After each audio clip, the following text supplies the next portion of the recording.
Irmãos, vamos de pé, hino 135, Cristo ressuscitou.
Irmãos, Cristo é o pão da vida.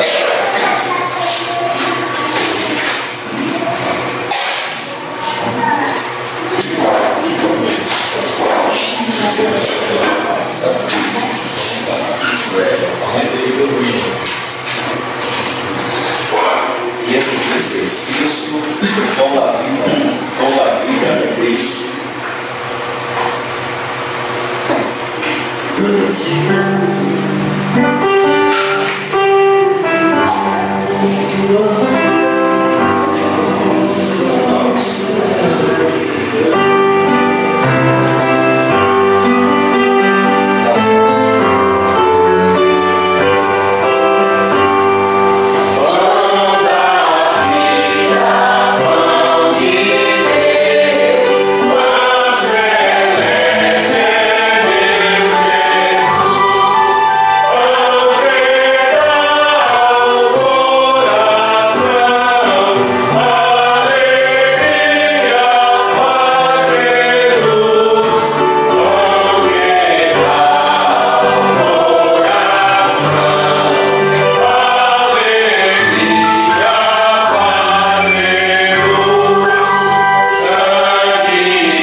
versão de Cristo,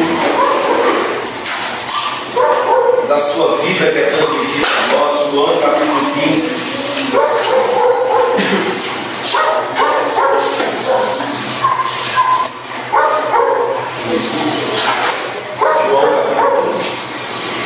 João capítulo 15. Jesus é a videira e nós somos os ramos. João 15.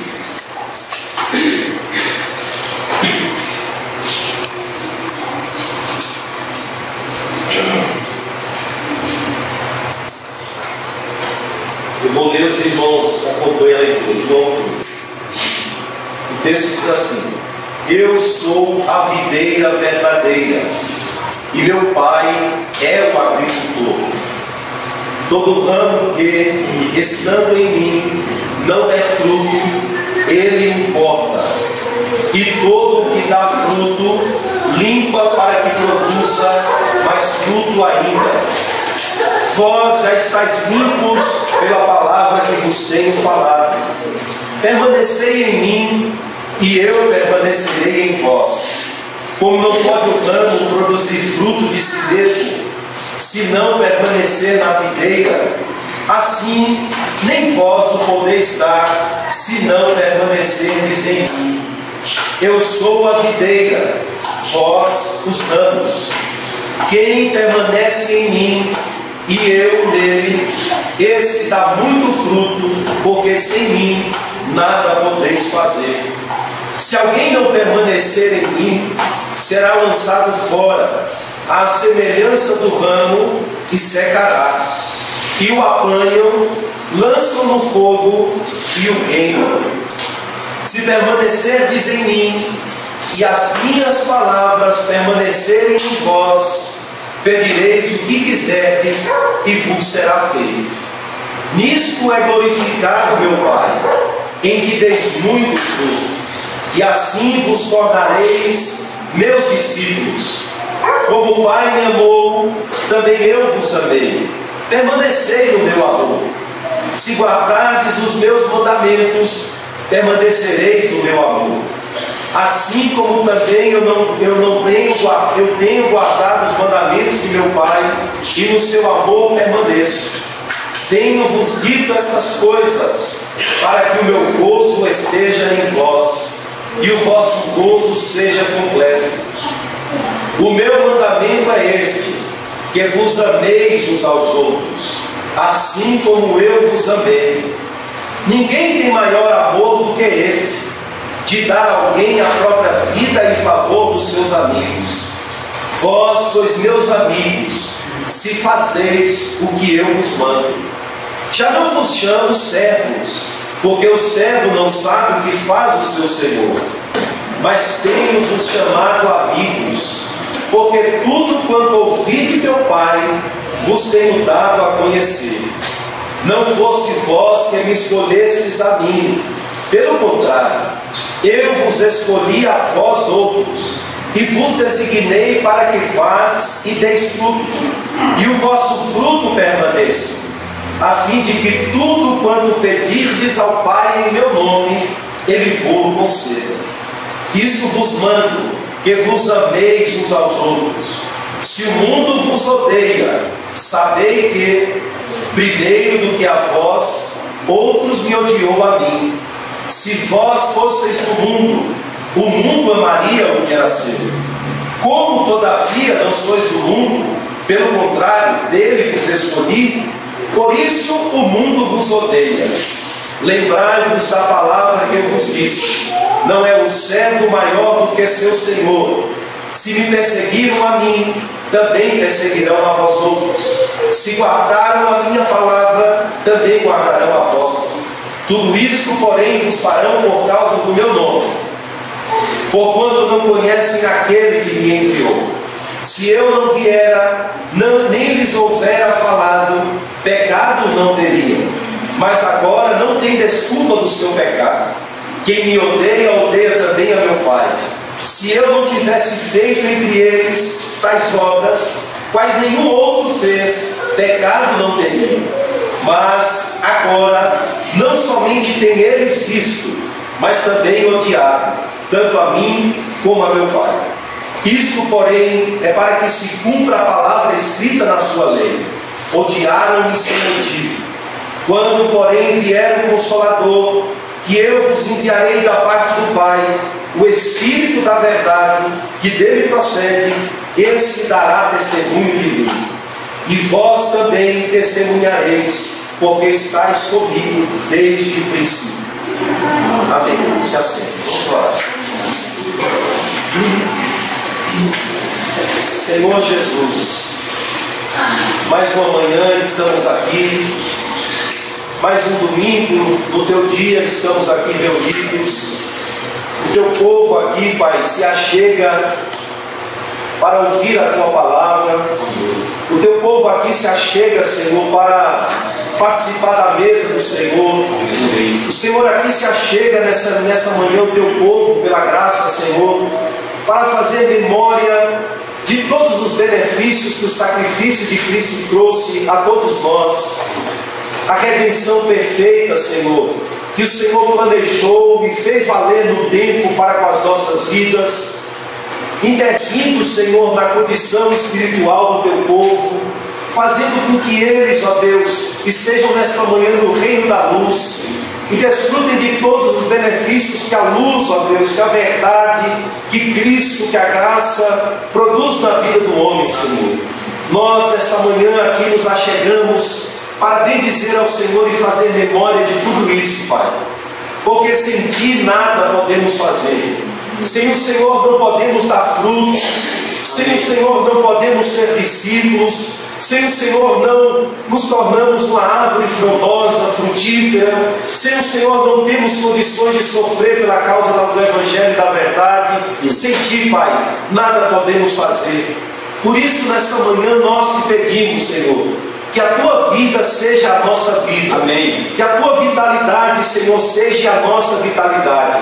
Amém. Que a vida da ressurreição, da oliveira verdadeira que é o Senhor, esteja nos ramos nesta manhã, Senhor. Esteja passando pelas nossas vidas. Amém. E curando, Senhor, aquilo que ainda é preciso ser curado na nossa natureza, na nossa vida. Que o teu caráter, Senhor, seja forjado em nós. Amém. Que a nossa mente seja a mente do Senhor. Que as nossas inclinações sejam as inclinações do teu Espírito, Pai. Que em todos nós esteja o teu amor. Este amor que faz com que amamos primeiramente a Ti. Que faça, ó Deus, também que amemos uns aos outros. Amém. Que nessa manhã, Pai, que o Senhor possa perdoar todos os nossos pecados e proporcionar ao teu povo, no coração de cada um de nós, a verdade no nosso íntimo, Senhor, para que possamos amar verdadeiramente, para que possamos ter comunhão verdadeiramente, para que possamos participar da mesa do Senhor conscientemente, para que os benefícios da graça, Senhor, sejam colhidos nessa manhã, para que todo o engajamento da fé, Senhor, seja pujante na vida do teu povo, e que todos nós possamos sair daqui, Senhor, mais edificados, mais consolados, mais firmes, mais conscientes, mais, ó Deus eterno, resolutos para viver a tua palavra e te honrar, ó Deus. Tu que és o nosso Salvador, o nosso Senhor, precisamos, ó Deus, da graça para honrar a Ti, Pai. Amém. Em nome de Cristo Jesus. Amém. Amém. E nos 60, irmãos, de pé.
motivo de muita alegria, prazer, estar com os irmãos novamente.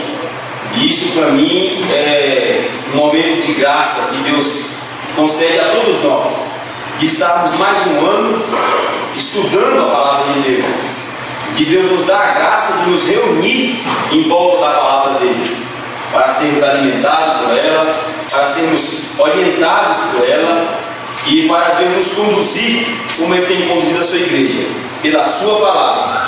Ele mesmo acabou de dizer em João capítulo 15 que nós somos santificados pela palavra que temos ouvido. Não é isso que ele disse em João 15, na leitura que acabamos de ouvir? Somos santificados pela palavra de Cristo, e por essa palavra que ouvimos, e não apenas ouvimos com os nossos ouvidos físicos, mas ouvindo com os ouvidos do coração. Isso é que faz mudança, é ouvir com os ouvidos do coração. Irmãos, eu tenho um texto aqui para entregar aos irmãos.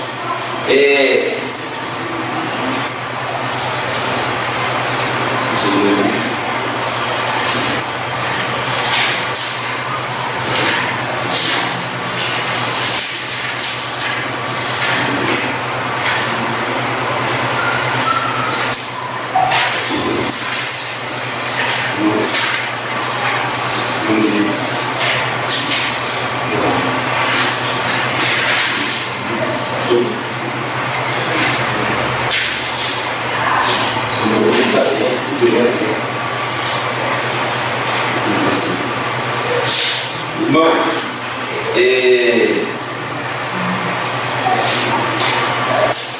eu quero ler o tópico 1 da confissão com os irmãos. Quero perguntar aos irmãos, sem constrangimento nenhum, quantos têm a confissão de fé? Quantos têm? A maioria tem, né? Tá bom. Porque se não tivesse, a gente ia imprimir e encadernar. Eu vou até fazer uma reserva lá com as 5 encadernadas para os irmãos que não têm. As minhas, todo ano, 2 vezes no ano, eu tenho que imprimir. Uma porque eu dou as confissões de fé. Eu encontro um aí, eu dou umas orientações para ele, aí empurra a confissão de fé dele, leva, vai lendo e qualquer dúvida tu procura ele. Então eu dei muita confissão de fé. Tem o site? Não, é só você colocar assim. Quer comprar? Então, vende. Pode comprar a caixa também na feira. Mas eu quero ler a confissão de fé aqui, o tópico 1. E depois nós iremos ler os outros tópicos, dependendo das referências que vamos fazer aqui. O tópico 1 diz assim, ó. Os irmãos já estão prontos aí? Tópico 1? Assim. Os que Deus aceitou no amado, o amado aqui é Cristo, aqueles que foram chamados eficazmente e santificados por seu Espírito e receberam a fé preciosa que é dos seus eleitos, esses não podem decair totalmente nem definitivamente do estado de graça.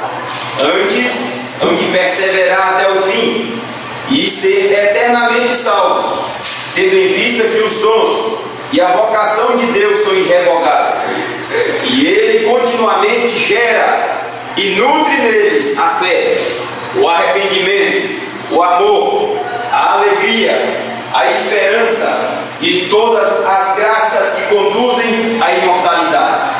Ainda que muitas tormentas e dilúvios se levantem e se deem contra eles, jamais poderão desarraigá-los da pedra fundamental em que estão firmados pela fé. Não obstante, a visão perceptível da luz e do amor de Deus pode para eles cobrir-se de nuvens e ficar obscurecida por algum tempo, por causa da incredulidade e das tentações de Satanás.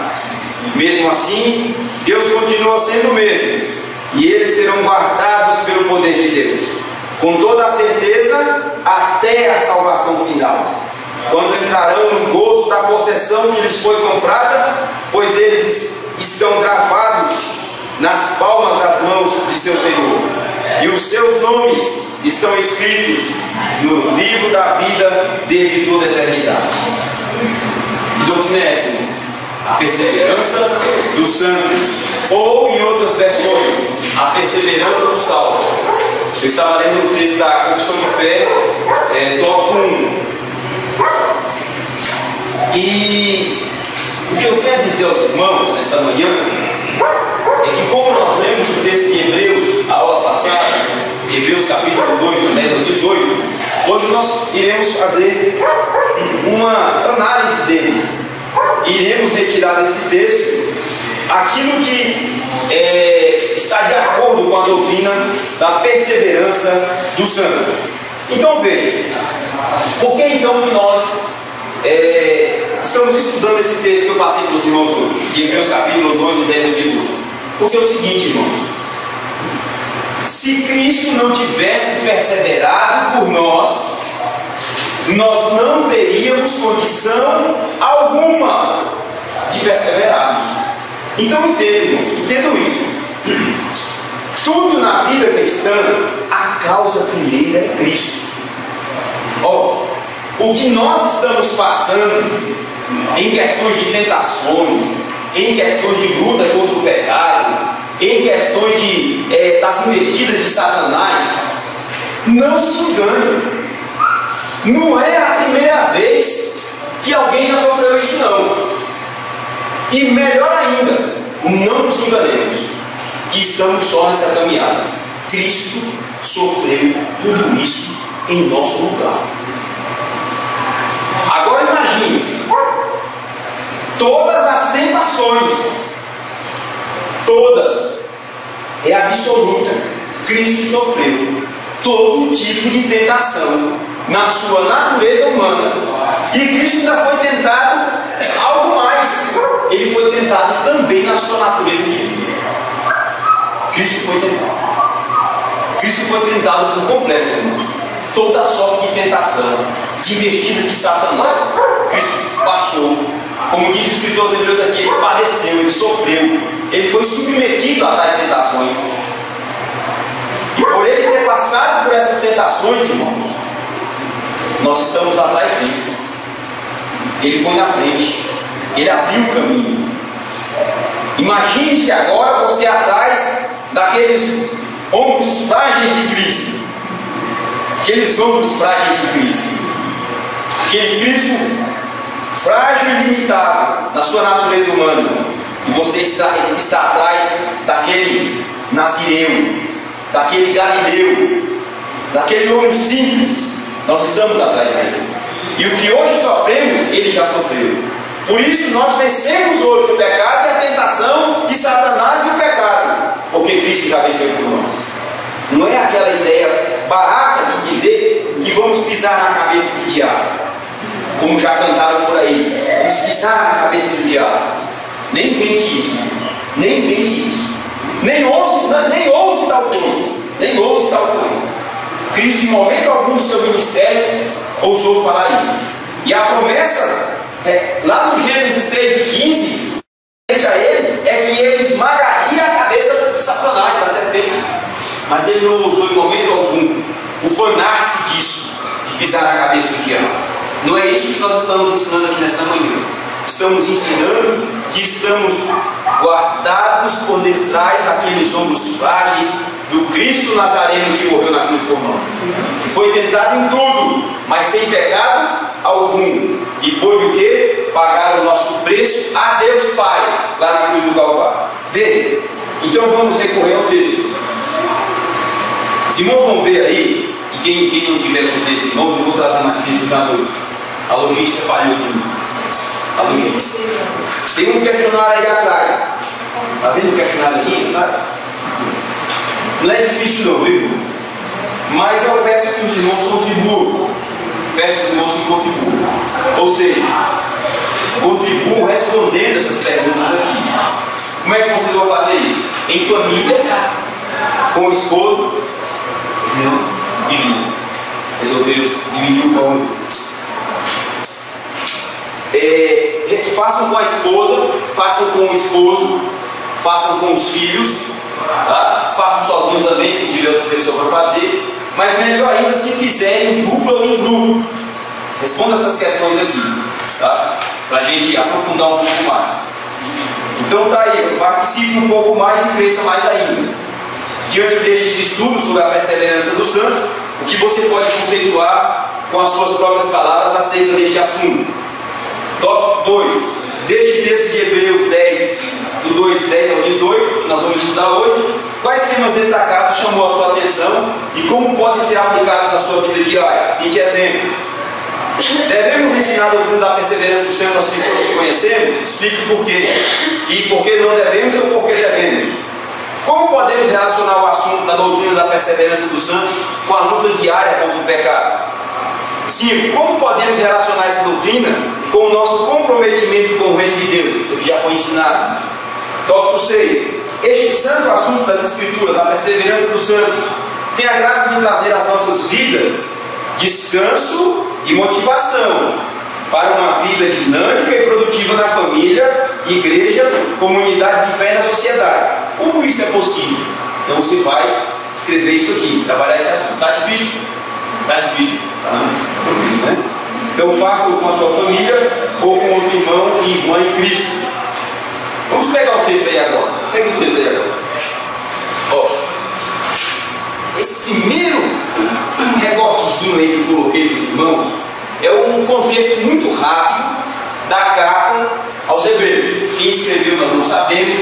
Alguns dizem que foi Paulo, devido ao profundo conhecimento do judaísmo e o profundo conhecimento aqui do Velho Testamento. Quem escreveu a carta aos Hebreus, no mínimo ele era doutor em Velho Testamento. No mínimo ele era doutor.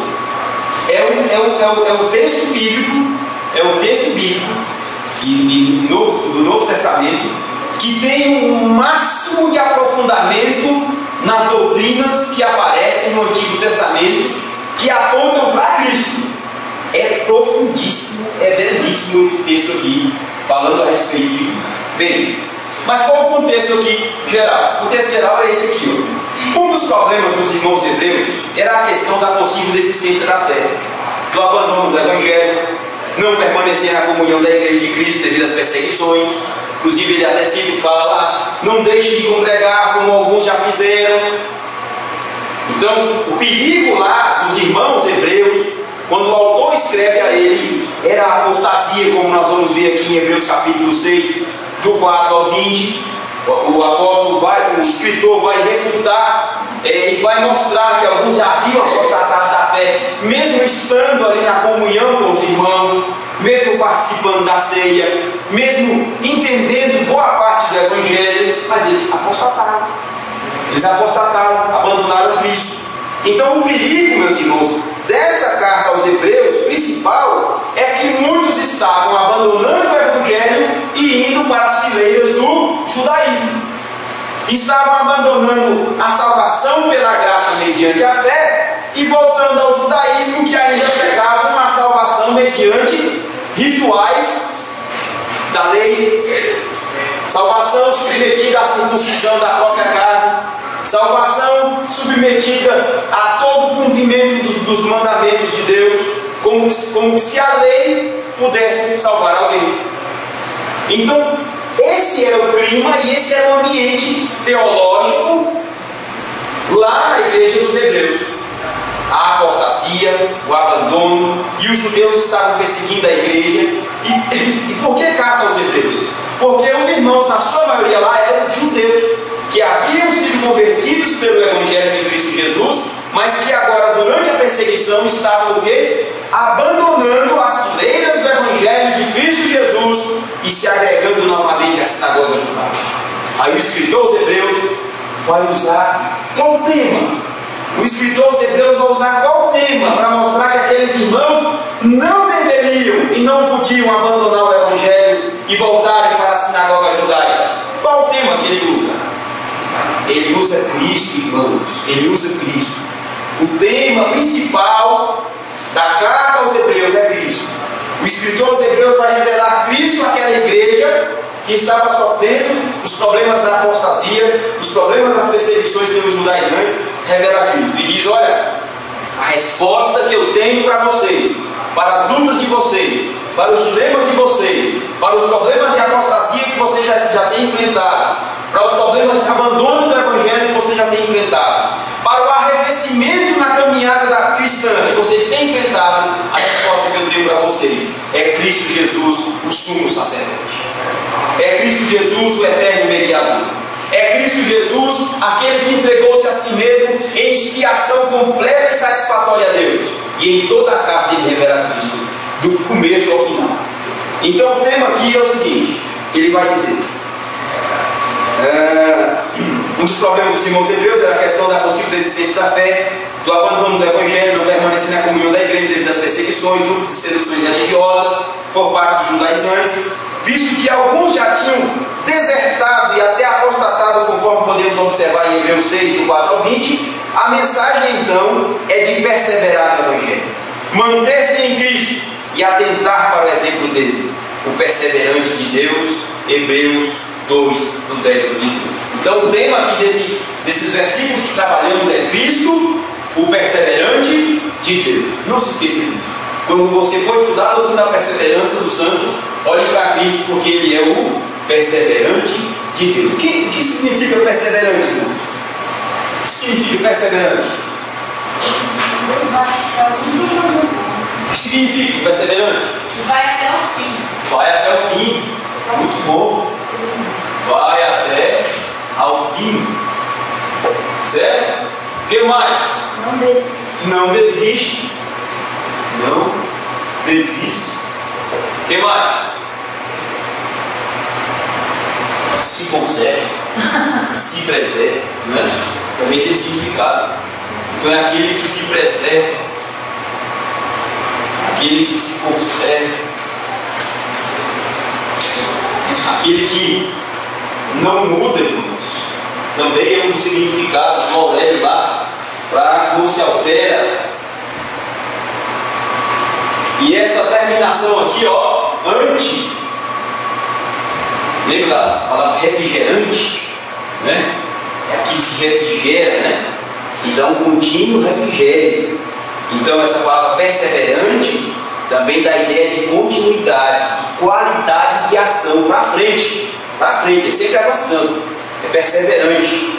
Entenderam essa questão aí? As terminações do português ante dão essa ideia de algo que tem qualidade de ação dinâmico, contínuo. Então Cristo é esse perseverante de Deus. Por isso que os crentes perseveram, porque estão atrás desses ombros frágeis de Cristo Jesus. Frágeis por que eu digo assim? Porque ele foi humano como nós, viu? Frágeis. Ele não chegou aqui com aquele qual homem de ferro chegou. Todo arrogante, cheio de ferro, cheio de preservada, como eu digo. Cristo não precisou de armadura. E o que colocaram sobre as costas dele ainda foi um manto vermelho, como ironia. O manto vermelho que ele recebeu dos romanos foi ironia, para dizer que ele era um rei, mas ironicamente, porque aquela capa vermelha era usada pelos reis, pelos imperadores. Então colocaram aquela capa lá, mas foi isso. Zombaria sobre ele, zombaram de Cristo naquele momento ali, quando foram expor ao espetáculo. Vamos ao versículo 10 então dessa folha aí? Alguém aí, por favor, lê esse versículo 10. Porque convinha que aquele por cuja causa e por quem todas as coisas existam, conduzindo muitos filhos à glória, aperfeiçoasse por meio de sofrimentos, o autor da salvação deles. Então vamos lá, versículo 10. Cite para mim uma verdade aí sobre Cristo. Uma verdade sobre ele, versículo 10. Nós não estamos estudando Cristo perseverante? Então cite aí uma qualidade de Cristo aí, ou uma ação sobre ele que está sendo citada aí. Tem várias. Primeiro, ele é o Criador. O escritor aos Hebreus está dizendo isso aí. Segundo lugar, se ele é o Criador, tudo pertence a ele. Então ele é o possuidor legítimo de tudo. Ele é o possuidor legítimo de tudo. Não está escrito aí no versículo? Para quem são todas as coisas? Só texto diz que para quem são todas as coisas, está dizendo que tudo Ele criou, tudo é dele, e tudo só tem o seu propósito principal e objetivo principal de existência se convergir para Ele. Vocês entenderam isso? Entenderam? Ou não? Diga a verdade, entendeu ou não entendeu? Entenderam, irmão? É aí onde está o pecado. É aí onde está um dos melhores conceitos de pecado. Quando é que eu e você pecamos? Imagina, ó. Olha o cientista ali. O nosso sistema ele gira em torno do Sol, né? Não é verdade? Isso não é verdade, né? Isso não é verdade. E sempre será, sempre será. Então, irmãos, é rapidamente vocês entenderem isso aqui. Vocês entenderem isso aqui. Minha esposa comprou uns pincéis coloridos. Eles ficam melhor, né? Então, isso aqui é o Sol, né? E os outros planetas aqui giram em torno dele, não é isso, Alexandre? Isso. Né? Orbitam aqui em torno dele. Então, o centro aqui do nosso sistema é o... Por isso que chama-se Sistema Solar. Não é verdade? Sistema Solar está girando em torno dele. Se a nossa Terra der a doida, né, e resolver sair desse sistema, vai ter vida ainda na Terra? Não vai ter vida. Porque nós dependemos da luz do Sol. Segundo os cientistas aí, até a distância do Sol é vital para a vida humana, né? Milésimos disso aí já começa a provocar morte em todo tipo de vida aqui dentro.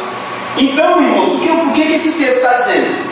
E todas as coisas são para Ele. Tudo, irmãos, converge em direção de Cristo.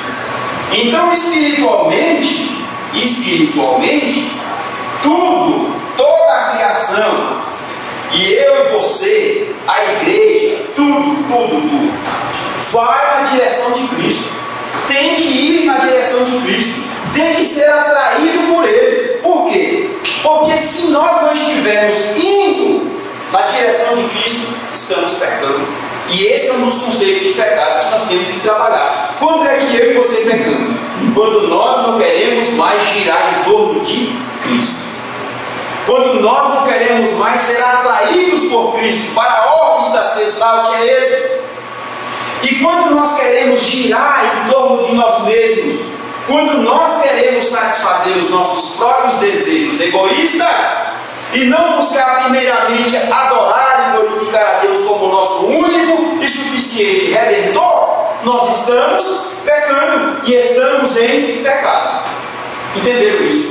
Então as nossas vidas só vão ter sentido se forem na direção de Cristo. Tudo que eu fizer nesta vida, irmãos, tudo, olha, eu estou dizendo tudo que fizermos nessa vida só vai nos trazer satisfação se ela for feita primeira para glorificar a Deus, para exaltá-lo, para bendizê-lo, para honrá-lo, para dignificá-lo. Tudo quanto eu projetar nessa vida, se tiver este propósito principal de glorificar a Deus e de exaltá-lo, meus irmãos, nós seremos bem-sucedidos e teremos a satisfação plena e completa. Tá? Então tá aí. Esse versículo nos diz também essa verdade. E diz: e por meio de quem tudo existe. Então, irmã Danúbia falou que ele era o Criador. Amém, certinho. E diz: agora vem a segunda parte. Qual uma das ações aí de Cristo agora? Ele é Criador, Ele é sustentador, tudo gira em torno dele, não é? Mas tem uma outra ação aí agora, que o escritor aos Hebreus vai realçar. Ele é autor da salvação, muito bom. E qual a expressão aí que nos vai falar sobre isso? Que ele traz muitos filhos à glória. Romanos 3:23 diz o quê? Todos pecaram e destituídos foram da glória de Deus. O que significa destituir, Jeová? Destituir. Foi foi tirado, foi destronado, né? Perdeu o direito, né? João Goulart foi destituído pelos militares, então ele foi retirado daquele poder que ele tinha como presidente. Então veja, primeira verdade que temos que ter em mente é que todos os seres humanos que já nascem neste mundo, ele pode nascer na casa de um sultão, riquíssimo, dono de muito ouro e de muito petróleo. E lá é ouro puro mesmo. O negócio lá é chique. Ele pode nascer nesse berço de riqueza e de ouro, mas ele nasce já sem a glória de Deus. Quando é que nós tínhamos a glória de Deus? Lá no Éden. Lá no Éden nós tínhamos a glória de Deus. Não é? E nós abandonamos a glória de Deus. Nós rejeitamos, nós mesmos rejeitamos a glória de Deus. E de lá nós fomos destituídos, fomos expulsos. Ou não? Você lembra do Gênesis que Deus expulsou os pecadores do jardim? Expulsou. E colocou querubins e uma espada revolvente, né? Que protegia as entradas do jardim do Éden. Então todo homem saiu de lá, todo homem, eu e você saímos do jardim do Éden. Acabou o que era doce para nós. Acabou o sonho, acabou a maravilha. Aqui do outro lado do jardim do Éden, o que acontece agora depois que fomos expulsos? Somos tomados de insatisfação. A insatisfação vem de nossos corações. O descontentamento com nós mesmos reina em nossos corações. Tudo que fazemos parece não ser mais perfeito. Tudo que fazemos parece não ter mais objetivo, não ter mais sentido. E tudo que ganhamos ou alcançamos parece, no fundo, não nos satisfazer. Parece que estamos deslocados. Parece que estamos longe de casa, mesmo estando em casa. Todos nós temos essa sensação de que precisamos voltar para casa. Alguém já fez uma viagem muito longa e sentiu saudade de casa? Sentiu saudade daquela cama boa? Sentiu saudade daquela cozinha cheia de alimentos bem feitos? Sentiu saudade de uma rede?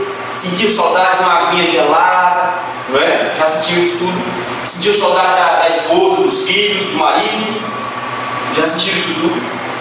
A realidade espiritual é isto, só que mais ampla. Estamos vivendo longe de casa. E as nossas inquietações, ansiedades, insatisfações, os nossos deslocamentos todos, irmãos, os nossos deslocamentos psicológicos, espirituais todos, estão gritando aos nossos ouvidos que o que nós mais queremos é voltar para casa e nos sentir seguros. Voltar para casa e nos sentir acolhidos. Voltar para casa e ter de volta o descanso e não ser mais um peregrino. É por isso que os escritores bíblicos nos chamam de peregrinos, aqueles que não têm casa própria, mas que almejam o quê? A pátria celestial. Lá teremos casa fixa. Lá teremos casa fixa, morada eterna com Deus. E Deus habitará, morará com o seu povo. Conosco. Então veja só, fomos expulsos, perdemos a glória. E esse perder a glória, irmãos, se traduz em todos esses problemas que estamos vivendo, que eu acabei de dizer para os irmãos. Perdemos a glória. E quando se perde a glória de Deus, o homem é tomado por um vazio eterno, existencial, que só pode suprir a quem? A glória de Deus. E quem é a glória de Deus? É o Logos. João capítulo 1 diz que o Verbo se fez carne, o Logos se fez carne e habitou entre nós, e vimos a sua glória, como a glória do unigênito do Pai, cheio de graça e de verdade. Somente Cristo pode repor a glória que pertence. É por isso que tudo converge para Cristo. Tudo tem que convergir para Cristo. Por isso que nós temos que estar sempre olhando para Cristo. Jamais retirar o nosso olhar. Como diz o espanhol, mirar a cruz de Cristo. Olhar a cruz de Cristo. Contemplar a cruz de Cristo. Tê-la como alvo de nossas vidas. Toda a obra de Cristo. Toda a pessoa bendita de Cristo. Isso aconteceu. Mas nós não conseguimos voltar ao lar. Porque fomos expulsos de lá por causa do quê? Da nossa rebeldia. E vocês já ouviram dizer que algum rebelde quer voltar para casa? Quer não, irmãos. Você chega nesse pessoal de rua aí, a maioria não quer voltar para casa. Fizeram uma pesquisa, a maioria deles tem casa, tem família, mas eles não querem voltar para casa. Fizeram essa pesquisa. Eu ouvi uma assistente social, que trabalhou no CAD também, muito tempo como diretora, e ela relatou isso para nós. A maioria deles, eles iam arrancar o pessoal para colocar na Kombi, e eles brigavam para ficar na rua, naquelas condições de miséria. E nós somos como eles. Nós não queremos voltar para casa, mesmo sabendo que tudo que nós precisamos é a glória de Cristo, da qual fomos expulsos. Por nós mesmos, nós não queremos voltar. É verdade, a rebeldia, meus irmãos, só será entendida em nossos corações quando de fato nós a compreendermos assim. Por mais que o que há de mais belo, o que há de mais satisfatório, o que há de mais prazeroso esteja em Deus, todos nós, como seres humanos decaídos e pecadores e rebeldes, não queremos voltar lá. Aí, devido a essa nossa terrível rebeldia, Deus manda quem? Cristo Jesus. Em Lucas capítulo 19, versículo 10, terminando aquela história de Zaqueu, que também era um rebelde perdido, como nós, terminando aquela história de Zaqueu, Jesus Cristo diz o quê? Mas o Filho do Homem veio buscar e achar o que se havia perdido. E ele veio atrás de muitos Zaqueus como nós aqui, como eu e você. Viu? Jesus falou uma palavra, Deus fez um banquete. E ninguém desvia. Vai e arrasta aqui para dentro. É desse jeito. Rapaz, sentar na mesa de Deus e o povo não quis. E não quis, sentar na mesa de Deus e não quis. Sabe por quê, irmão?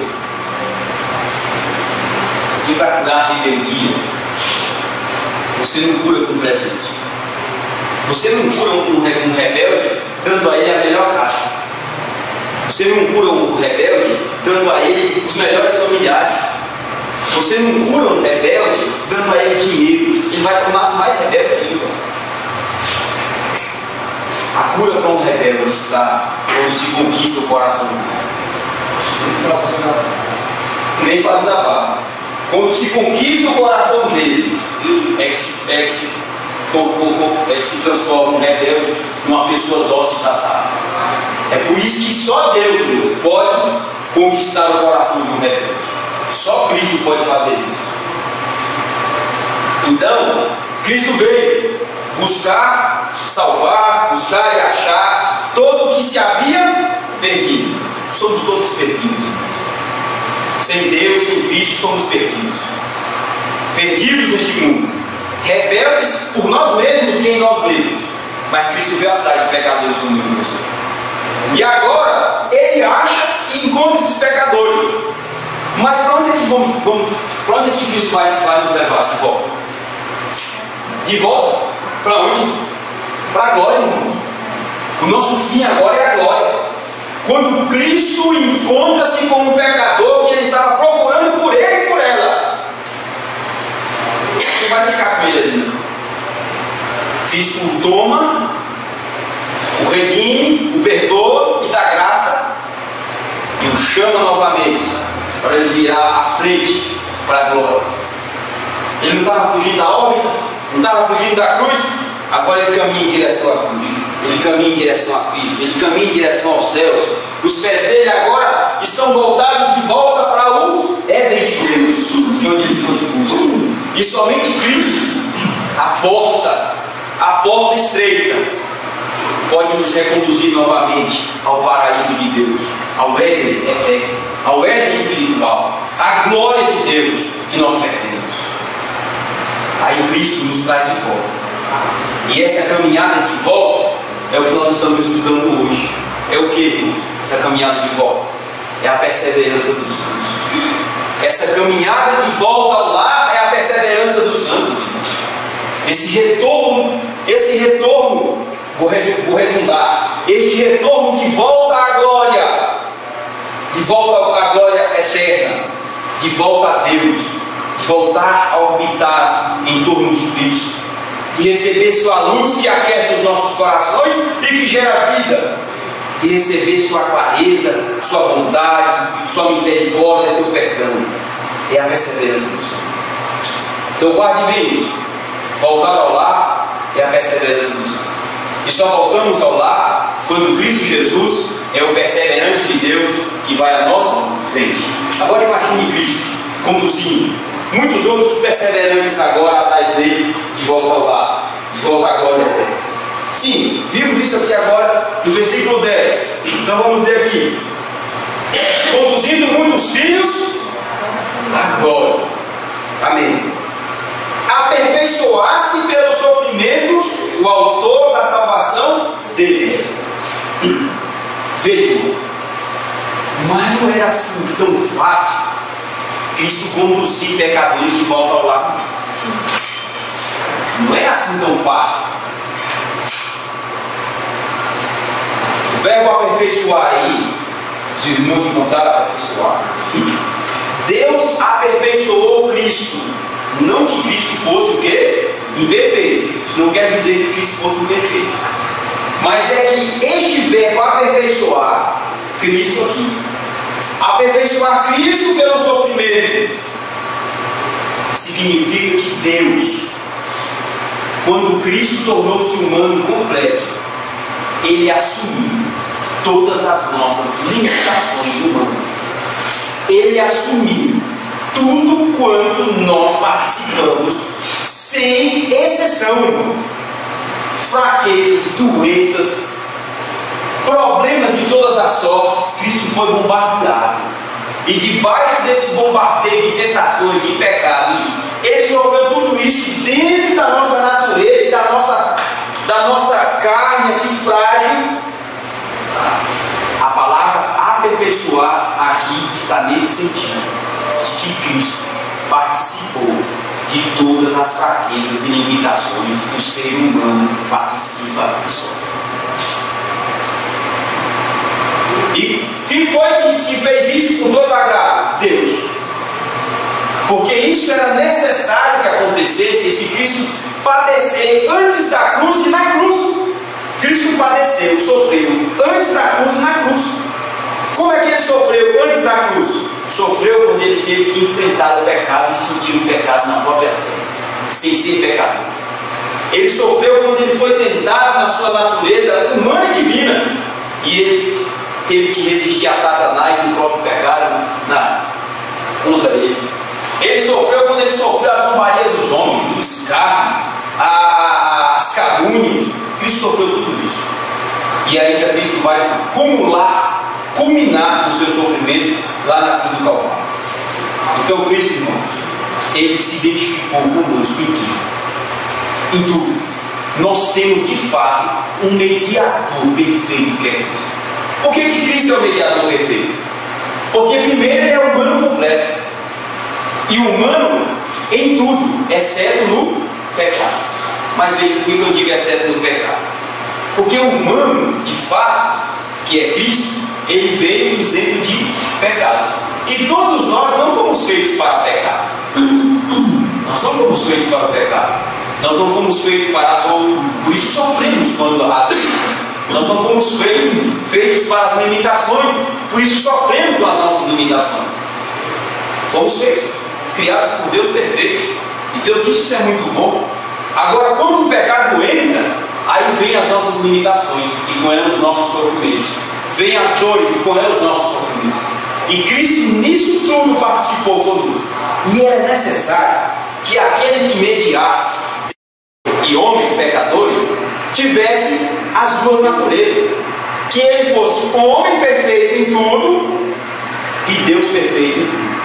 Porque somente alguém assim poderia segurar na mão de pecadores e trazê-los novamente, e através dele reconciliá-los com Deus. Somente alguém que fosse assim. Porque enquanto ele é homem, ele traz homens pecadores a Deus.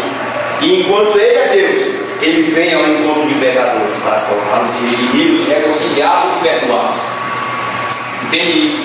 Então Deus aperfeiçoou Cristo através do sofrimento. E Cristo é o autor. Autor aqui é aquele que pratica, é aquele que gera.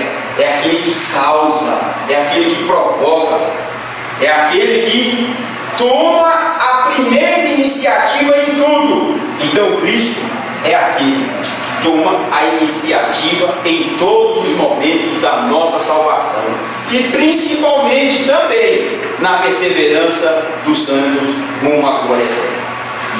Certo? Aprendemos isso aqui? Está correto? Do lado de cá, aí nós temos o texto dizendo assim: Cristo, Criador e dono de tudo. A perseverança dos salvos é garantida, pois Cristo os conduz seguro e redimidos ao Pai. A vida de Cristo se projetou para a cruz, a fim de que a vida do salvo tenha como fim a glória. Isso é muito bonito, irmão. A vida de Cristo foi projetada para a cruz. E agora, uma vez que Ele enfrentou a cruz por nós, a morte de cruz, a morte horrenda de alienação de Deus, lá derramou seu sangue inocente e puro por nós, pecadores imundos e indignos. Ele lá morreu por nós. Ele lá sofreu o que é a morte de morrer sem Deus. Deus meu, por que me desamparaste? Ele assumindo todo o pecado dos eleitos, do povo de Deus. Deus, o próprio Deus, virou as costas para ele. E ele disse: Deus meu, por que me desamparaste? Morre ali a morte de todo aquele que morre sem Deus hoje. É a morte mais terrível que tem, é alguém morrer sem Cristo. É a morte mais terrível que tem, é alguém morrer sem Cristo. O semblante se turva, se entristece, se empalidece. Alguém que vai saber que vai enfrentar a morte sem esse Cristo mediador eterno, sem esse Cristo que morreu a morte de cruz no lugar dele. E Cristo lá morreu. Por isso, ele enfrentando a cruz, hoje nós podemos ter como alvo a glória. A glória, porque Cristo se projetou para a cruz.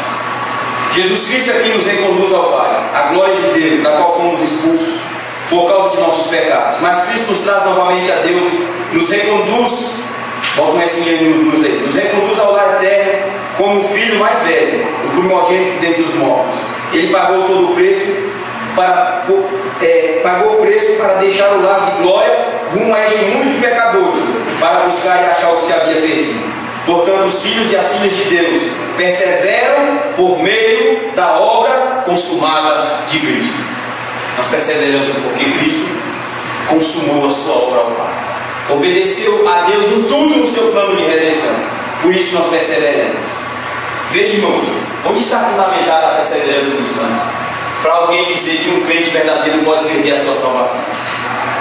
Ora, se eu disser que um crente verdadeiro, convertido pelo Espírito Santo, regenerado pelo Espírito Santo, convertido pela graça, pelo Evangelho, recebendo a fé, fundamentado em Cristo Jesus e guardado em Cristo, pode perder a sua salvação, o que eu direi desse texto de Hebreus? O que eu direi? O que eu direi de Cristo?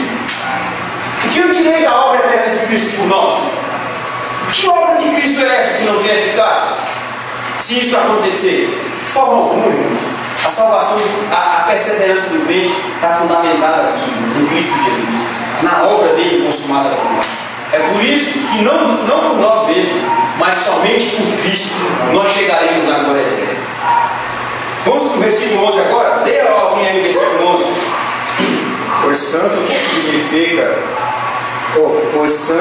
santifica como os que são santificados vem todos de um só.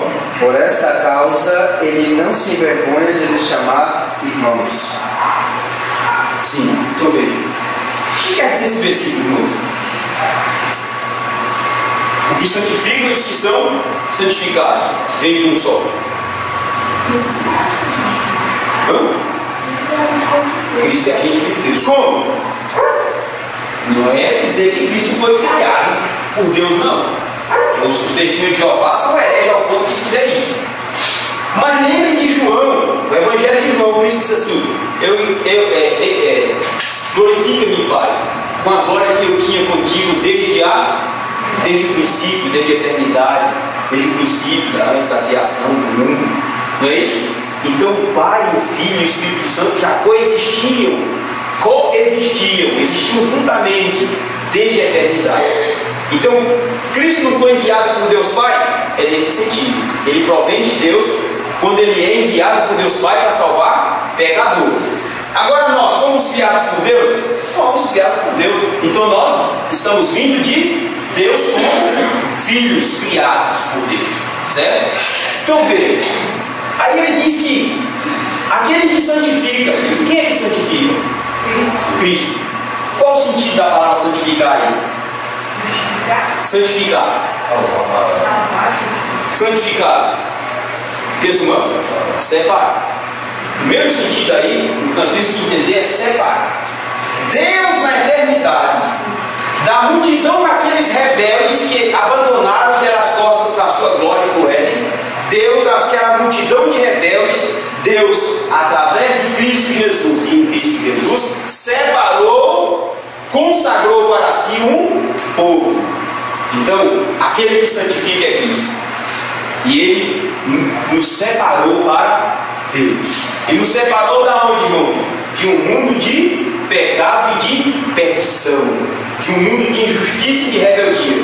Cristo nos separou para Deus. E aí, o que o escritor aos Hebreus usa aqui? Usa um salmo. E o que ele diz? Por essa causa, ele não se envergonha de lhe chamar irmãos. Só Cristo mesmo, para chamar aqui irmão. Só Cristo.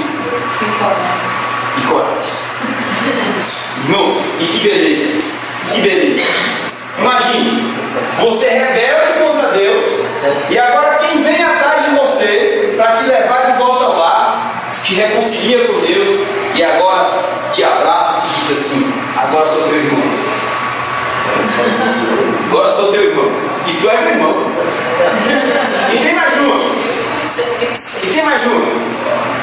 Ele vai chegar conosco lá na casa eterna. Não tem vergonha. E não teve, não, é isso mesmo. O pai está lá, esperando os filhos rebeldes voltar. E quem está errado, chega lá com vergonha, né? Chega lá, rapaz, agora eu vou ouvir um sermão, o negócio está feio lá. Mas com Cristo não, mas é diferente. Você chega lá de cabeça erguida, porque o irmão mais velho, o primogênito dentro dos mortos de Cristo Jesus, vai na frente. Quando o pai olha para Cristo e diz assim: ah, vocês voltaram, que maravilha, é festa, dá um buquete, é festa, porque Cristo veio na frente, irmão. Aí, meus irmãos. E aí Cristo chega com a gente e diz assim: pai, tudo aqui é meus irmãos, vai, tudo são meus irmãos. Então fechou, se são teus irmãos, são meus filhos. Se são seus irmãos, são meus filhos. Só gente boa. Só gente boa. Só gente boa. Sem descendentes criminais. A ficha limpinha. Irmão, entende isso. Mas entenda isso do ponto de vista espiritual, entende? Você se sente assim aceito por Deus em Cristo Jesus? Você se sente assim bem-vindo à casa do Pai? Você se sente assim? Irmão, se você se sentir assim e se enxergar assim, você não vai viver mais nunca você vai viver em função dos outros, do que os outros dizem. Você nunca mais vai viver buscando opiniões alheias, aceitações dos outros.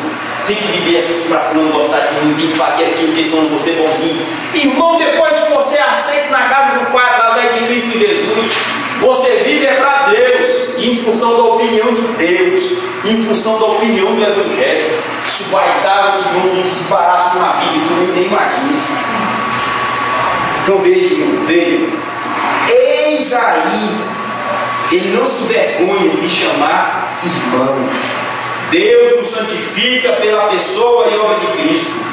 Isso significa que este processo de santificação é o instrumento de Deus para fazer seu povo perseverar até recebê-los em segurança na eternidade, que é o outro significado da palavra santificação aí. A santificação e a perseverança dos santos, irmãos, andam juntas, porque enquanto eu estou caminhando, dando os meus passos em direção à glória eterna, à casa do Pai, Cristo Jesus também está me santificando através da palavra e do Evangelho e da sua graça em mim. E esses passos que eu dou com Cristo agora, Cristo na minha frente, em direção à casa de Deus, irmãos, a glória eterna que eu perdi com meus pecados, esses passos que eu vou dando, é cada passo na vida de santificação. Então Cristo está, ao mesmo tempo que nos faz perseverar, ao mesmo tempo Cristo nos santifica pela sua palavra, pelo seu Espírito Santo e pela sua graça. Não estamos só, irmãos. Aquele que começou a boa obra em nós há de continuar Então veja. Jesus Cristo se identifica com os pecadores redimidos. E mesmo nós, sendo indignos pecadores, Ele nos recebe e aceita sem reservas nem preconceitos. Por que, irmãos, que Cristo nos aceita sem reservas e sem preconceitos?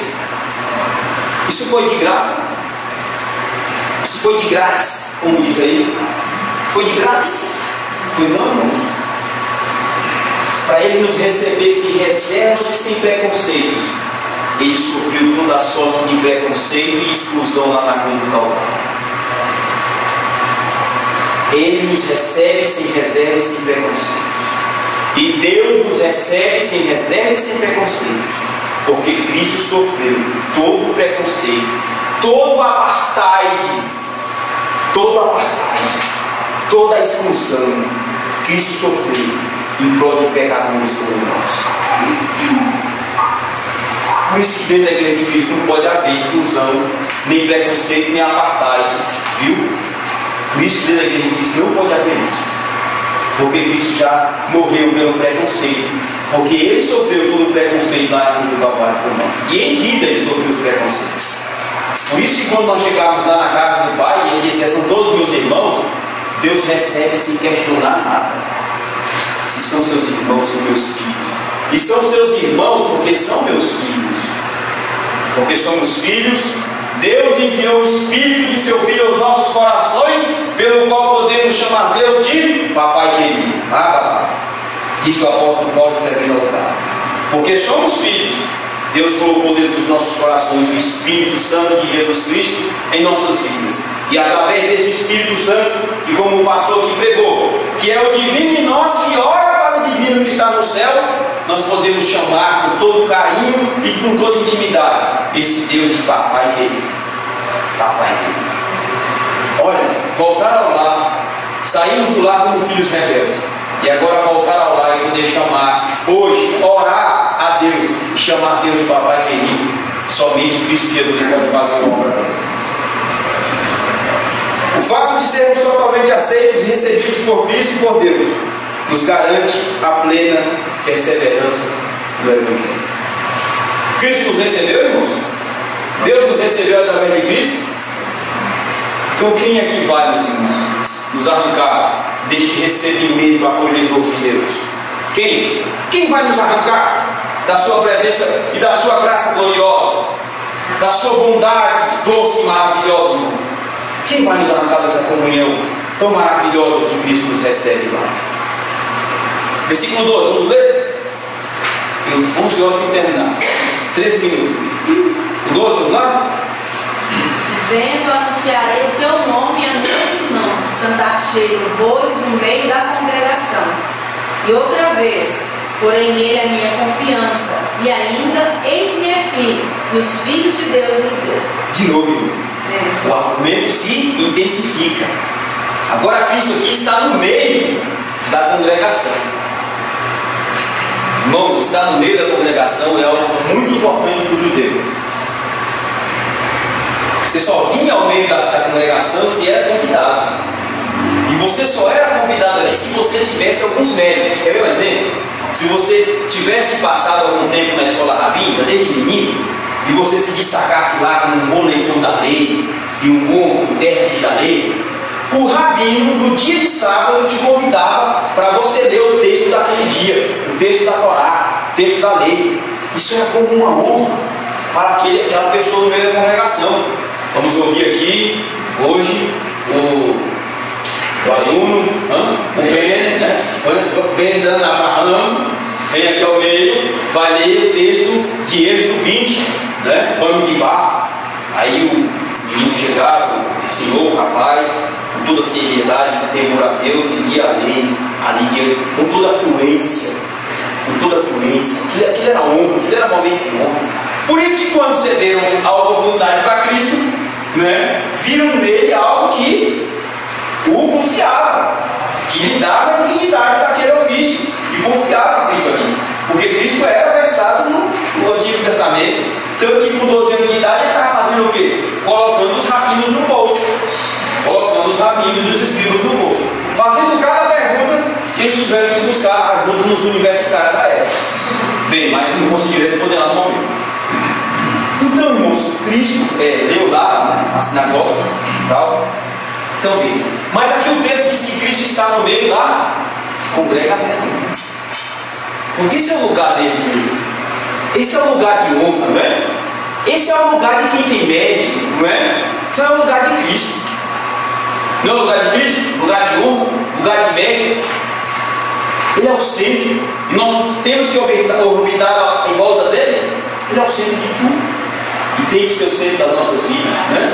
Agora veja. Ele está no meio da congregação. Mas ele está sozinho? Ele está com quem? Com os irmãos dele. Com os filhos que Deus deu a ele. Não é isso que ele diz aí? E ele está fazendo o quê, irmão? Está fazendo o quê? Hã? Leia aí o texto. Ele está fazendo o quê?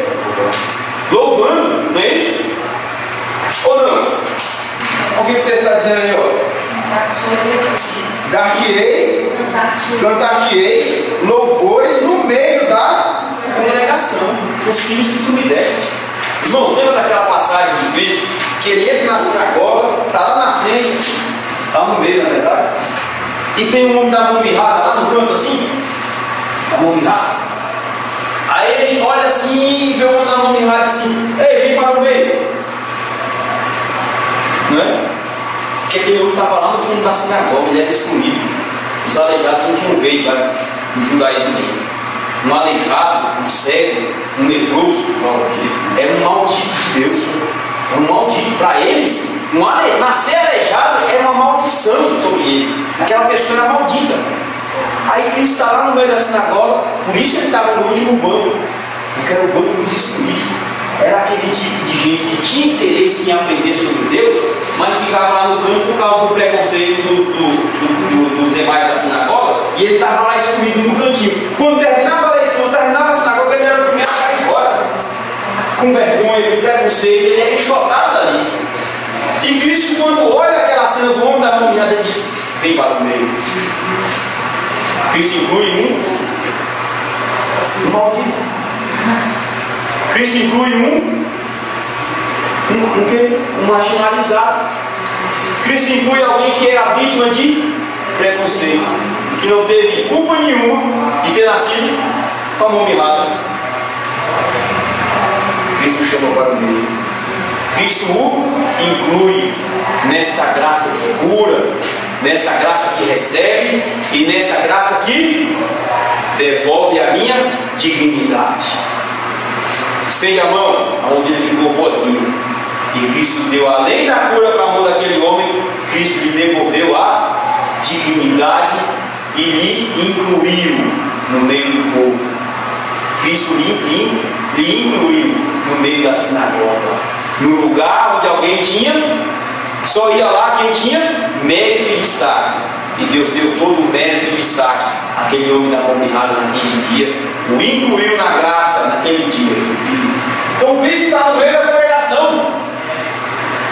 E ele não está sozinho, ele está no meio. Mas lá com ele, nesse meio, na congregação, está quem? Os filhos que Deus lhe deu. E ele está a louvar a Deus juntamente com todos nós. É por isso que a adoração da igreja só é adoração se Cristo for o centro dessa igreja. Essa igreja só tem o seu louvor recebido por Deus se é Cristo o centro dela.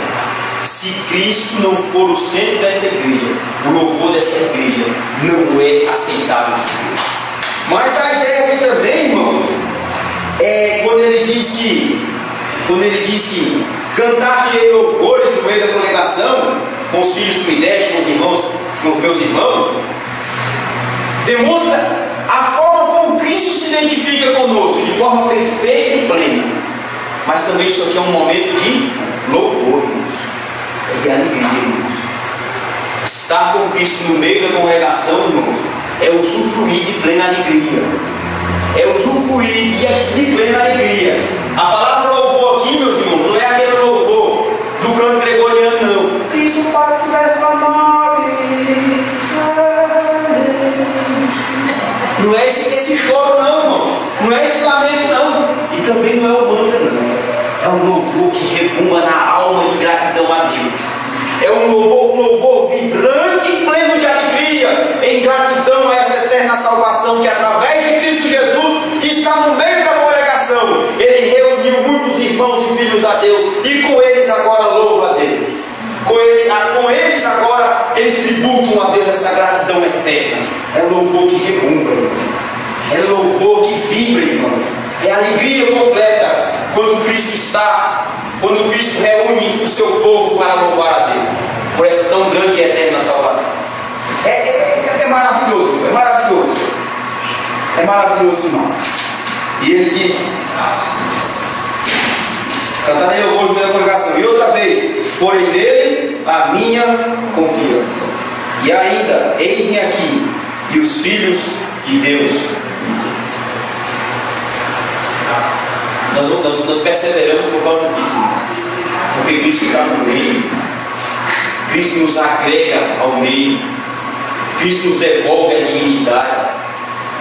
Cristo, irmãos, nos dias da marginalidade espiritual e agora na congregação. A palavra congregação aqui no grego é eclesia, é igreja, chamados para fora, chamados para esta reunião solene, chamados para esse momento aqui de adoração a Deus solene, oficial.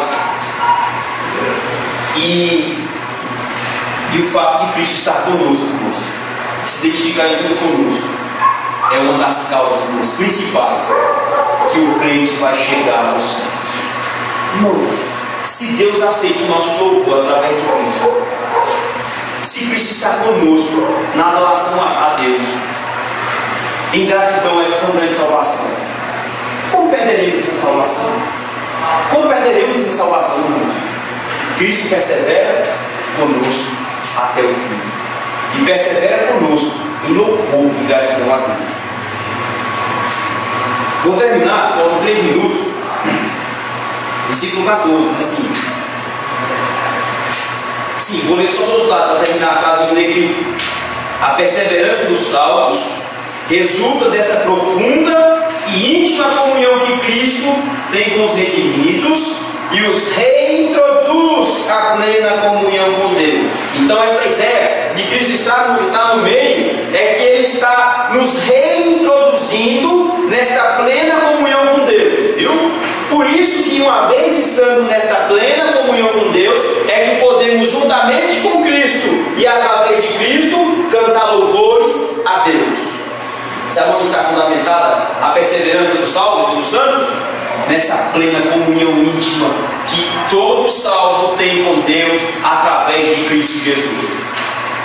E sabe por que como vamos perseverar? É que para ter essa comunhão foi Cristo quem foi atrás de nós. Não fomos nós que fomos atrás de Cristo, não. É por isso que o crente vai perseverar. É porque Cristo foi atrás de nós para nos trazer de volta à congregação, ao centro da congregação, para louvarmos a Deus. A congregação aqui dá esse sentido de estar no centro da vontade de Deus, de estar no centro do propósito de Deus, de ter o mérito de Deus, de ter a aceitação de Deus. Por isso o versículo diz: porém nele a minha confiança. Cristo é o confiado de Deus. Deus confia em Cristo, irmãos. Confia em Cristo. Cristo foi fiel a Deus em tudo.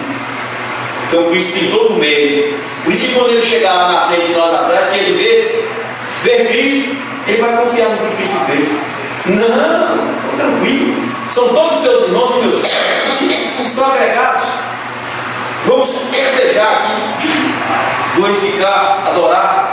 Aí diz, versículo 14 para terminar, diz assim: portanto, visto como os filhos são participantes comuns de carne e sangue, também ele semelhantemente participou das mesmas coisas, para que pela morte derrotasse aquele que tinha o poder da morte, isto é, o diabo. Então o texto diz assim: Cristo,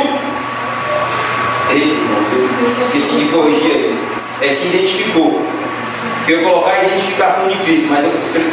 Cristo se identificou com seu povo, e a vitória de Jesus Cristo sobre o pecado, as tentações, a morte e o diabo garantem plena perseverança aos filhos e filhas de Deus na graça e no Evangelho. Então, meus irmãos, nós já estudamos que Cristo se identificou conosco em tudo. O versículo reforça isso. Só que nesse versículo também diz que Cristo venceu o quê? Quando Ele se identificou conosco em tudo, Ele venceu o pecado na própria carne humana. Cristo Cristo venceu o pecado na própria natureza humana. Além de vencer o pecado, lá na cruz do Calvário, nós sabemos que ele morreu. Mas lá na cruz, a morte morreu. Já ouviu essa frase? Lá na cruz, com a morte de Cristo, a morte morreu também.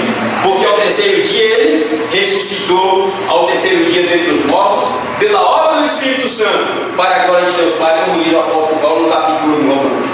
Então Cristo venceu a morte, Cristo venceu o pecado quando morreu por eles lá na cruz, e quando venceu os aqui durante as tentações na terra, e Cristo pagou todo o preço pelo pecado, satisfez a justiça de Deus, sofrendo toda a ira de Deus, e ao terceiro dia ele ressuscitou dentre os mortos, e a morte morreu lá na cruz. A morte morreu na morte de Cristo, não é isso?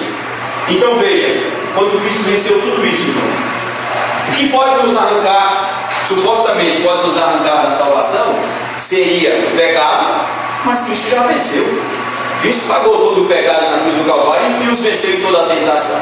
Seria a morte, afastados de Deus eternamente, mas lá na cruz, Deus estava em Cristo, reconciliando o mundo consigo mesmo. Então Cristo venceu a morte. E por fim, Cristo venceu o diabo. Porque o diabo tentou Cristo, mas Cristo venceu Satanás. Cristo morreu lá na cruz do Calvário e o diabo não tem mais poder sobre o Filho de Deus nenhum. Porque tudo quanto Cristo devia, tudo quanto os eleitos deviam a Deus, Cristo pagou. E o diabo ficou de fora dessa. Mais uma vez, Cristo venceu. Cristo venceu. Então por isso, meus irmãos, pela vitória de Cristo sobre a morte, sobre o pecado, sobre o diabo, o crente é guardado até o fim, até aquele grande dia. Mas não é para usar esse versículo para dizer, vou pisar na cabeça do diabo, não. Olha só para Cristo, deixa o diabo de lado. Cristo já resolveu o que tinha que resolver com o diabo e já o venceu na cruz do Calvário. Olhe para Cristo. Ande com humildade atrás desse Nazareno, humilde, servo humilde que foi Cristo. Ande atrás dele, com humildade, e glorifique a Deus por essa grande salvação. O restante os irmãos podem ler em casa, e aí respondam o que é necessário e tragam a próxima aula, se os irmãos puderem para nós, tá? Para a gente se aprofundar melhor nesse assunto. Que Deus em Cristo abençoe a cada um dos irmãos e guarde essas palavras no coração, porque essa é a causa de nós perseverarmos até o fim. Não os nossos méritos, mas o mérito de Cristo. Pastor, por favor.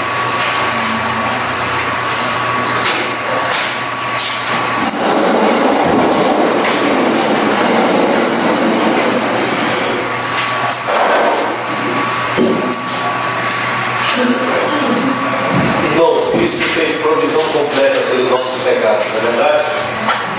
Ele morreu, o seu corpo foi um oferecimento pelos nossos pecados, a sua vida foi entregue voluntariamente pelos nossos pecados, e hoje ele vive à destra de Deus intercedendo pelo seu povo. A provisão de Cristo para as nossas vidas é completa, extremamente completa. É por isso que em Cristo nós somos completamente aceitos diante de Deus, porque o que Cristo fez por nós foi justamente satisfazer aquilo que Deus exigia minha e da sua vida. Então em Cristo nós temos paz, em Cristo nós temos consolo, em Cristo nós temos vida, em Cristo nós temos ânimo, em Cristo nós damos frutos, em Cristo nós perseveramos, em Cristo nós esperamos, em Cristo deve estar a nossa vida, em Cristo estamos escondidos com Deus, em Cristo nós temos todas as bênçãos espirituais, é somente nele. E nós, enquanto durarmos as nossas vidas, devemos nos identificar com Cristo, porque Cristo se identificou com cada um de nós. É por isso que ele diz: agora vocês tomem a cruz de vocês e me sigam, venham após mim. Então Jesus nos chama, a partir dessa realidade espiritual que ele trouxe a nós, a palmilharmos, a trilharmos o discipulado consciente, sincero, verdadeiro, pujante, um discipulado que se identifique agora com Cristo, porque ele se identificou com nós em tudo. Ele veio morar na nossa casa, ele veio viver no nosso barraco, porque a encarnação do verbo é o verbo morar no nosso barraco, e é o que Paulo diz em Efésios, ele diz que ele desceu às regiões inferiores da terra, e isso para Deus foi uma humilhação, ou uma das maiores humilhações que Deus poderia ter submetido. Ele veio morar no nosso barraco, ele veio se limitar ao tempo, ao espaço-tempo, e Lucas diz que o menino crescia e se fortalecia, então ele submeteu-se em tudo a essa condição humana, porque ele não veio assumir de uma vez por todas uma natureza pronta, mas ele foi sendo aperfeiçoado, o seu caráter foi sendo forjado, enrijecido pelo sofrimento, então ele se identificou conosco em tudo. Ele foi tentado como somos tentados, ele também se identificou nesse aspecto. Ele viveu a nossa obediência, porque nós não tínhamos condições de ser obedientes, como o Pai exigia que fôssemos, e ele em tudo foi obediente, porque em tudo foi tentado, mas sem pecado. Então ele viveu perfeitamente a lei de Deus por causa das nossas incapacidades, e ele morreu a nossa morte. Amém. Ele se tornou maldito porque nós éramos os malditos. Ele se tornou maldito de Deus porque nós éramos os malditos por causa das nossas transgressões. Foi ferido, ou seja, de morte, a morte que era nossa passou a ser dele, e agora a sua vida passou a ser a nossa vida. A vida da ressurreição foi transmitida ao povo de Deus. Por isso ele não se envergonha jamais de nos chamar de irmãos, de nos identificar conosco. Agora no discipulado real com Cristo, ele nos chama a identificar com ele. Venham após mim e sigam. Tome a cruz de vocês e me sigam. Então, vocês são meus amigos se fizerem o meu mando. Agora ele nos chama a essa realidade de vida com Cristo nessa existência terrena. Ele nos chama a identificar-se com Ele, tendo consciência de que Ele fez provisão completa para os nossos pecados. A nossa vida já está pronta, perfeita, plena. Ele agora nos chama a se apropriar dos benefícios da graça e viver a vida cristã. Viver Cristo na vida, na existência, orbitar em volta dele, usar os benefícios que ele trouxe, os recursos que ele trouxe, a graça que ele trouxe e viver a vida cristã, porque toda a provisão já nos está disponível. Então ele diz: vocês têm tudo, tudo está pronto, tudo está consumado. Vocês agora têm acesso ao Pai, vocês agora têm vida, vocês agora têm de novo essa doce comunhão que foi perdida no Éden. Agora se apropriem disso e corram a carreira cristã, corram a carreira que está proposta a vocês, seguindo a Cristo, como o escritor Hebreu diz, olhando para Ele, o autor e consumador da nossa fé. Corramos a nossa carreira, ou seja, nos identifiquemos com Ele agora, olhando para Ele. Vamos viver a vida cristã e refletindo a luz do Mestre, o sal do Mestre, a vida do Mestre, o caráter do Mestre. Aquele que se identificou conosco, vamos agora nos identificar com Ele. Amém. Viver a vida dele, porque Ele não se envergonha de nos chamar de irmãos, de nos colocar nessa congregação onde está reunido todo o povo de Deus, e todo o povo de Deus tem acesso agora a essa glória que foi perdida no Éden. Ele nos chama a essa consciente caminhada em volta ou ao retorno para o Éden, perseverando juntamente com Ele, porque Ele vai abrindo o caminho, Ele vai abrindo as trincheiras e chamando o seu povo a segui-lo. Então Ele nos chama agora a identificar-se com Ele. Amém. E a ceia é uma rememoração de tudo isso. A ceia é uma confirmação diária, mensal, semanal, como era a igreja cristã, todas as vezes em que eles se reuniam, de que os irmãos estão ou têm estado em comunhão com Deus uns com os outros. Tem vivido essa verdade na vida, tem vivido essa vida cristã, com todos os recursos e provisões que Cristo concedeu a nós. Esses irmãos têm confirmado essa participação na vida através desses elementos, o pão e o vinho, que representam o corpo e o sangue do Senhor. Então, nós agora, nos identificando com Cristo, nos alimentamos dele pela fé. Rememoramos esse sacrifício perfeito, nos alimentamos de Cristo. Nos nutrimos espiritualmente dessa vida que é nossa, que nós participamos, que todos nós.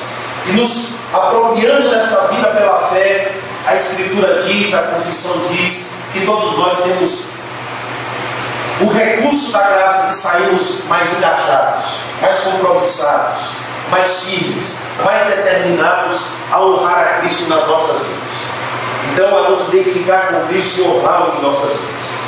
Então, a palavra de Deus nos chama a essa responsabilidade pessoal, a essa caminhada pessoal com Cristo, porque Ele se identificou conosco. Vamos cantar 580, irmãos, porque 580 diz que jamais nada neste mundo poderá nos afastar dos tesouros celestiais que eu vou receber. Lá a ferrugem não corrói, a graça também não corrói, os ladrões nem minam nem roubam.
Marcos capítulo 14, verso 22 a 26.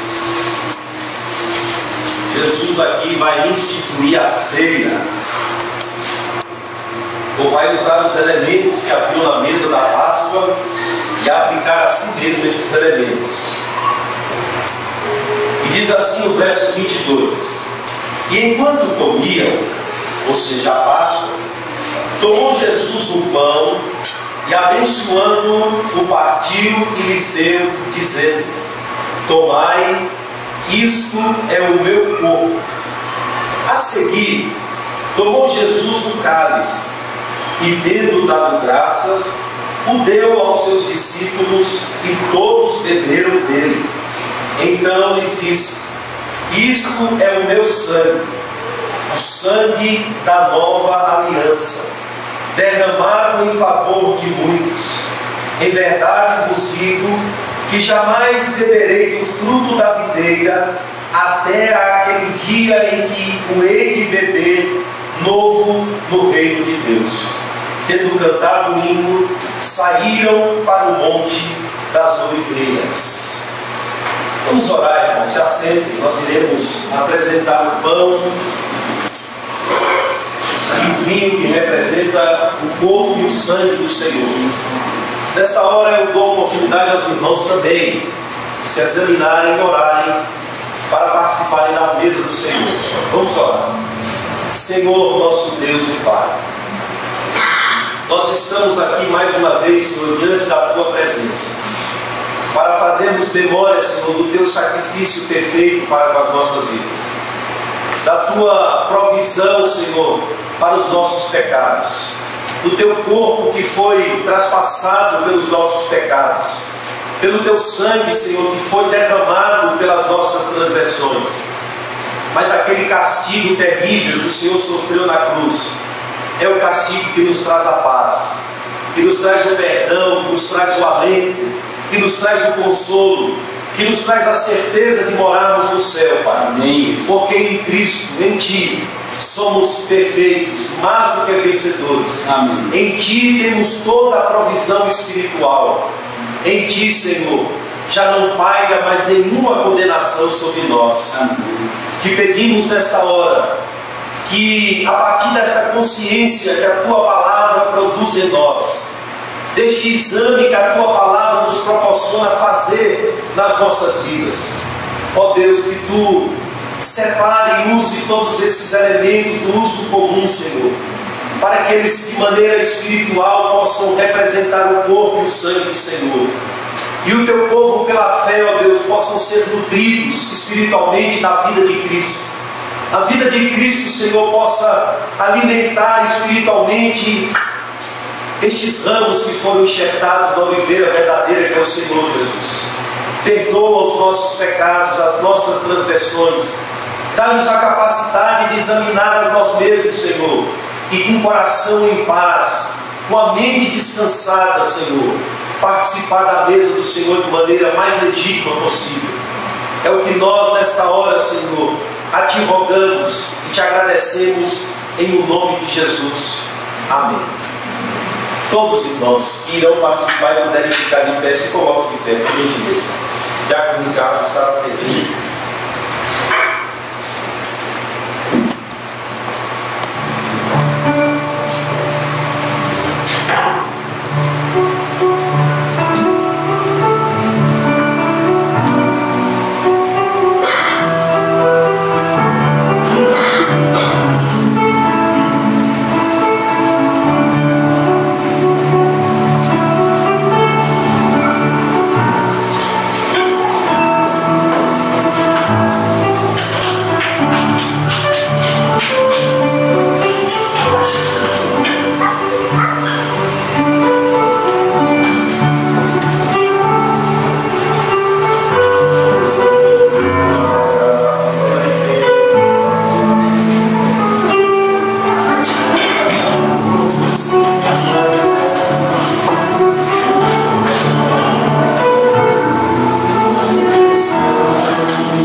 Então vamos, irmãos, perdoados em Cristo, aceitos em Cristo, examinados em Cristo, como a palavra nos recomenda, participar do pão e do sangue. No verso 22 do texto que lemos, diz que ele tomou o pão e, tendo abençoado, partiu e disse: "Isso é o meu corpo que é dado por vós." Da mesma forma, ele tomou o cálice, dizendo: "Este cálice é o cálice da nova aliança do meu sangue derramado em favor de muitos." Então vamos beber o cálice que representa o sangue, e comer o pão que representa o corpo do Senhor.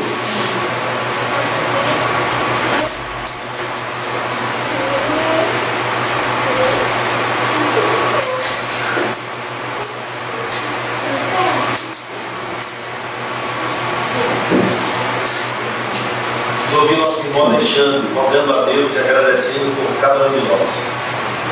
Senhor, nosso Deus, nosso Pai, graças te damos, Senhor, por tudo que o Senhor tem nos dado, por esse dia, Senhor, por essa oportunidade que nós temos nesse dia, Senhor, abençoados e participarmos da tua ceia, Senhor.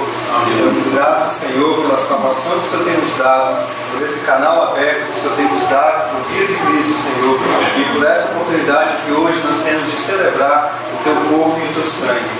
Te damos graças por tudo, Senhor, pela salvação que o Senhor tem nos dado, Senhor, e por nós termos esse contato direto contigo, Senhor, e que nós possamos, é o que nós te pedimos, que sempre possamos ter essa oportunidade de celebrar o teu corpo, celebrar o teu sangue da nova aliança, para que esse contato permaneça com a sua perseverança, Senhor, em nós. É o que te pedimos e te agradecemos em nome de Jesus. Amém. Amém.